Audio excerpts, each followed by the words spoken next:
Hello everyone, welcome to competitive exam academy. आज के इस वीडियो में डिस्कस करेंगे जीएस के मोस्ट इंपॉर्टेंट क्वेश्चन जो कि प्रीवियस ईयर के पेपर से लिए गए हैं।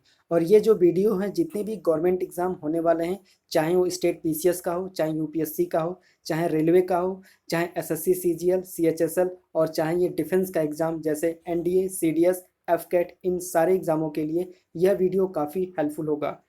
तो चलिए स्टार्ट करते हैं आज का वीडियो। और आज के वीडियो का हमारा फर्स्ट क्वेश्चन है, who was the first president of Indian national Congress. भारतीय राष्ट्रीय कांग्रेस के पहले अध्यक्ष कौन थे? तो आंसर है ऑप्शन ए WC बनर्जी, यानी उमेश चंद्र बनर्जी जो भारतीय राष्ट्रीय कांग्रेस के पहले अध्यक्ष थे। तो आंसर है ऑप्शन ए। और भारतीय राष्ट्रीय कांग्रेस यानी इंडियन नेशनल कांग्रेस, इसकी जो स्थापना हुई थी 1885 ईस्वी में हुई थी। और भारतीय राष्ट्रीय कांग्रेस के जो फाउंडर थे वो A.O. ह्यूम, दादा भाई नौरोजी और दिनसा वाचा, ये तीन लोगों ने मिलकर भारतीय राष्ट्रीय कांग्रेस की स्थापना की थी। और भारतीय राष्ट्रीय कांग्रेस में सबसे महत्वपूर्ण भूमिका निभाया था A.O. ह्यूम ने। और इसका जो फर्स्ट सेशन होने वाला था, ये होने वाला था पुणे में, लेकिन ये पुणे में नहीं आयोजित किया गया क्योंकि वहाँ पे हैज़ा यानी कालरा फैला हुआ था, जिसके वजह से जो फर्स्ट सेशन आयोजित किया गया बॉम्बे में। और बॉम्बे के गोकुल दास तेजपाल, जो कि एक संस्कृत कॉलेज था, यहाँ पे इंडियन नेशनल कांग्रेस के फर्स्ट सेशन का आयोजन किया गया। और इस सेशन में ऑल ओवर इंडिया से कुल 72 लोग पार्टिसिपेट हुए थे। इंडियन नेशनल कांग्रेस का जो सेकंड सेशन था, इसका आयोजन किया गया था कलकत्ता में। और कलकत्ता सेशन के दौरान जो इंडियन नेशनल कांग्रेस के प्रेसिडेंट थे वो थे दादा भाई नौरोजी। और जो थर्ड काउंसिल हुआ था, ये हुआ था मद्रास में। और यहाँ पे मद्रास सेशन के जो प्रेसिडेंट थे वो थे बदरुद्दीन तैयब जी, जो कि फर्स्ट मुस्लिम प्रेसिडेंट थे इंडियन नेशनल कांग्रेस के। तो अगर आपसे पूछा जाए कि इंडियन नेशनल कांग्रेस के फर्स्ट मुस्लिम प्रेसिडेंट कौन थे, तो आंसर होगा बदरुद्दीन तैयब जी। और इसका जो फोर्थ सेशन आयोजित किया गया था, ये हुआ था इलाहाबाद में।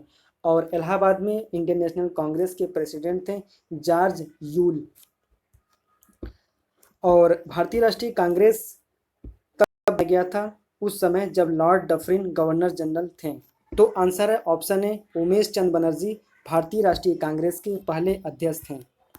हमारा नेक्स्ट क्वेश्चन है, who was the first governor of Bengal.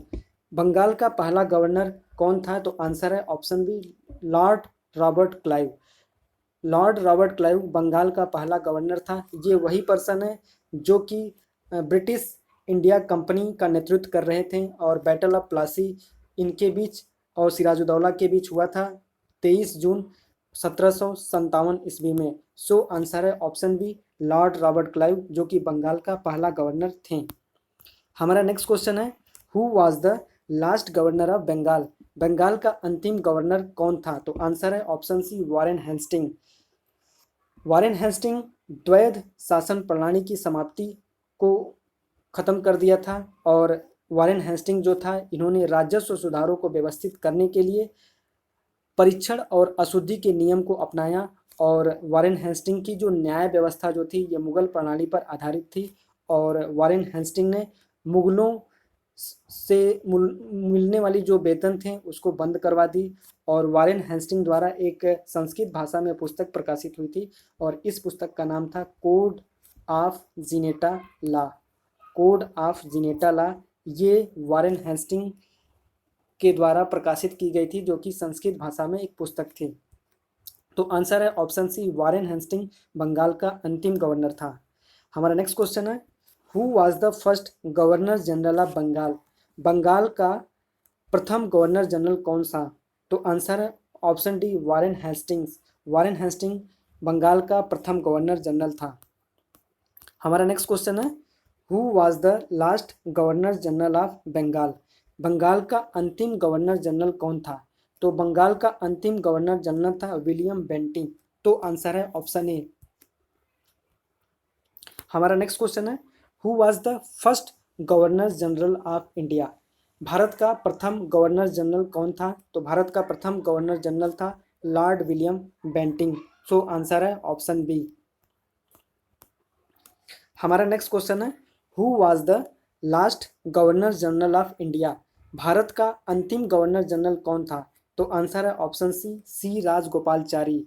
तो सी राजगोपालचारी जो हैं ये भारत के प्रथम भारतीय और अंतिम गवर्नर जनरल थे और इनका जो कार्य सेशन था ये 21 जून 1948 से 26 जनवरी 1950 तक भारत के गवर्नर जनरल रहे थे। हमारा नेक्स्ट क्वेश्चन है, who was the first governor general of India after independence day. Bharat का प्रथम गवर्नर जनरल स्वतंत्रता के बाद कौन था? तो आंसर है ऑप्शन सी, लॉर्ड माउंटबेटन। तो लॉर्ड माउंटबेटन स्वतंत्र भारत के प्रथम गवर्नर जनरल थे और जबकि स्वतंत्र भारत के दूसरे और प्रथम भारतीय गवर्नर जनरल थे सी राजगोपालचारी और ये अंतिम गवर्नर जनरल भी थे सी राजगोपालचारी। तो ये बिल्कुल इसमें कन्फ्यूज़न नहीं होना चाहिए। स्वतंत्र भारत के जो प्रथम गवर्नर जनरल थे इंडिया के स्वतंत्रता के बाद वो थे लॉर्ड माउंटबेटन और दूसरे नंबर के जो बने थे वो बने थे सी राजगोपालचारी और ये प्रथम भारतीय और अंतिम गवर्नर जनरल थे इंडिया के। लॉर्ड माउंटबेटन का जो दूसरा नाम है डिक्की बर्ड है और इन्होंने 3 जून 1947 को एक प्लान दिया था जिसके तहत 15 अगस्त 1947 को भारत को आज़ाद किया गया। सो आंसर है ऑप्शन सी, भारत का प्रथम गवर्नर जनरल स्वतंत्रता के बाद बने थे लॉर्ड माउंटबेटन। हमारा नेक्स्ट क्वेश्चन है, who was the first Indian governor general of independent India. स्वतंत्र भारत का प्रथम भारतीय गवर्नर जनरल कौन था? तो आंसर है ऑप्शन सी, सी राजगोपालचारी। स्वतंत्र भारत के प्रथम भारतीय गवर्नर जनरल और अंतिम गवर्नर जनरल थे सी राजगोपालचारी। सो आंसर है ऑप्शन बी। हमारा नेक्स्ट क्वेश्चन है, who was the first viceroy of India. Bharat का प्रथम वायसराय कौन था? तो भारत का प्रथम वायसराय थे लॉर्ड कैनिंग, यानी आंसर है ऑप्शन सी। और यह भारत में ईस्ट इंडिया कंपनी द्वारा नियुक्त अंतिम गवर्नर जनरल भी थे और इसी के समय 1857 का जो ऐतिहासिक विद्रोह है ये हुआ था और लॉर्ड कैनिंग ने राज्य विलय नीति को भी समाप्त कर दिया था और राज्य विलय नीति जिसे डॉक्ट्राइन ऑफ लैप्स कहा जाता है इसको शुरू किया था लॉर्ड डलहौजी ने और लॉर्ड कैनिंग ने विधवा पुनर्विवाह अधिनियम को पारित किया 1856 ईस्वी में। तो आंसर है option C, Lord Canning Bharat के प्रथम वायसराय थे। हमारा नेक्स्ट क्वेश्चन है, who was the last viceroy of India. Bharat का अंतिम वायसराय कौन था? तो आंसर है option B, Lord Mountbatten. Lord Mountbatten जो कि स्वतंत्र भारत के प्रथम गवर्नर जनरल बने थे और यही भारत के अंतिम वायसराय भी थे। सो आंसर है ऑप्शन बी। हमारा नेक्स्ट क्वेश्चन है, who was the first Indian cosmonaut. Bharat का प्रथम अंतरिक्ष यात्री कौन था? तो आंसर है ऑप्शन है राकेश शर्मा। तो राकेश शर्मा भारत के प्रथम अंतरिक्ष यात्री थे और कल्पना चावला और सुनीता विलियम्स ये भारतीय मूल के अंतरिक्ष यात्री थे जिनका निधन हो चुका है और इस क्वेश्चन का जो राइट आंसर है ऑप्शन है राकेश शर्मा भारत के प्रथम अंतरिक्ष यात्री थे और ये दोनों भारतीय मूल के अमेरिकी अंतरिक्ष यात्री हैं। हमारा क्वेश्चन है, who was the first secretary general of United nation. संयुक्त राष्ट्र के पहले महासचिव कौन थे? तो आंसर है ऑप्शन है ट्रिगवी ली। ट्रिगवी ली संयुक्त राष्ट्र संघ के प्रथम महासचिव थे और संयुक्त राष्ट्र संघ की अगर बात करें तो इसकी जो स्थापना हुई थी 24 अक्टूबर 1945 को और इसीलिए 24 अक्टूबर को यूनाइटेड नेशन डे भी मनाया जाता है और यूनाइटेड नेशन का जो हेडक्वार्टर है ये अमेरिका के न्यूयॉर्क शहर में है। हमारा नेक्स्ट क्वेश्चन है, first country to make constitution. संविधान बनाने वाला पहला देश कौन था? तो आंसर है ऑप्शन बी, अमेरिका।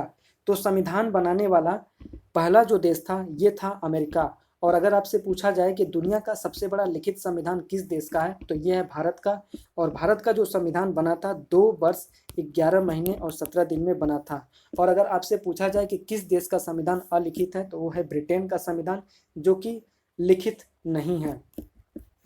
और अमेरिका जब भारत का जो संविधान बन रहा था उस समय अमेरिका के संविधान से कुछ इम्पॉर्टेंट पॉइंट्स को भी लिए गए थे और कौन कौन से इम्पॉर्टेंट पॉइंट्स को लिया गया था, जैसे न्यायिक जो समीक्षा ली गई है अमेरिका के संविधान से, मौलिक अधिकार हुआ, संविधान की सर्वोच्चता, उपराष्ट्रपति से संबंधित व्यवस्था, न्यायिक पुनरावलोकन, राष्ट्रपति व उच्चतम न्यायालय के न्यायाधीशों को हटाने की जो प्रक्रिया है, इन सारे पॉइंटों को अमेरिका के संविधान से लिया गया है जब भारत का संविधान को बनाया जा रहा था।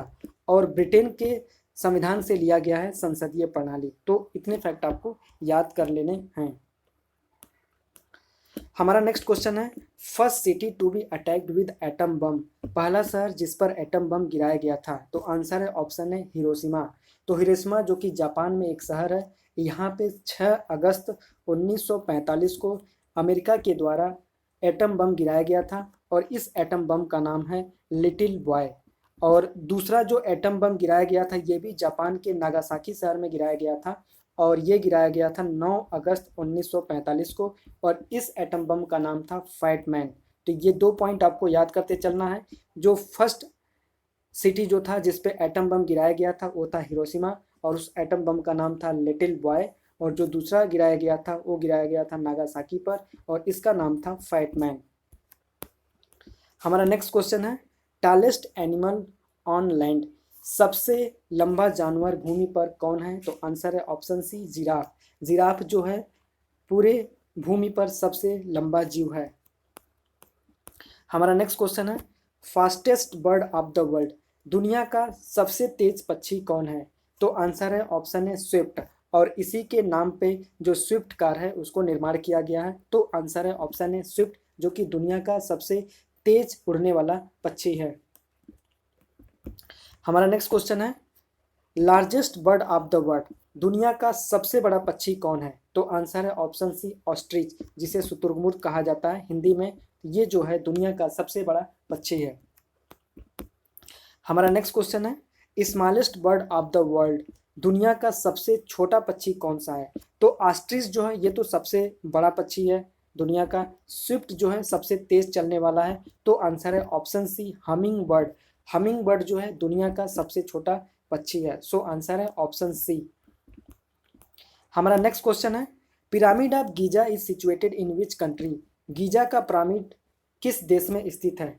तो गीजा का जो पिरामिड है ये स्थित है इजिप्ट में और इजिप्ट की जो राजधानी है वो है कैरो और इजिप्ट की जो करेंसी है इजिप्टियन पाउंड है। और याद रखना इजिप्ट है इसको गिफ्ट ऑफ नील भी कहा जाता है, यानी नील का गिफ्ट, यानी gift of Nile. So answer है ऑप्शन है इजिप्ट जो कि गीजा का पिरामिड देश के नाम से जाना जाता है। हमारा नेक्स्ट क्वेश्चन है, water lily is emblem of which country, water lily किस देश का प्रतीक है। तो वाटर लिली ये है बांग्लादेश का प्रतीक। तो आंसर है ऑप्शन ए। और बांग्लादेश की अगर राजधानी की बात करें तो है ढाका और करेंसी है टका। हमारा नेक्स्ट क्वेश्चन है, 49th parallel is international boundary in which country, 49वां समांतर किस देश में अंतर्राष्ट्रीय सीमा है।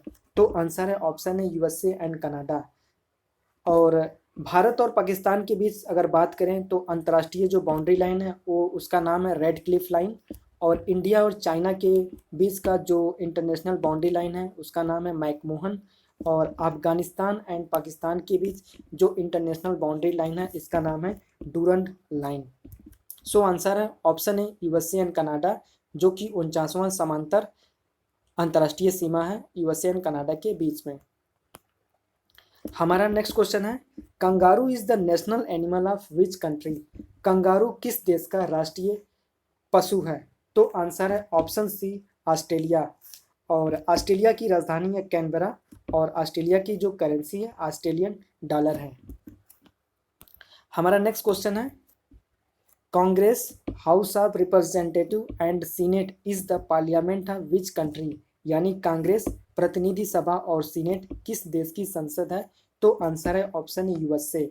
और ये याद रखना कि यूएसए के वहाँ जो प्रेसिडेंशियल सिस्टम है और यूएसए के अंदर 2 पार्लियामेंट हैं जिसे कांग्रेस कहा जाता है, और यूएसए का जो पार्लियामेंट के जो अपर हाउस है उसका नाम है सीनेट, और यूएसए के जो पार्लियामेंट के जो लोअर हाउस है उसका नाम है यूनाइटेड स्टेट्स ऑफ रिप्रेजेंटेटिव।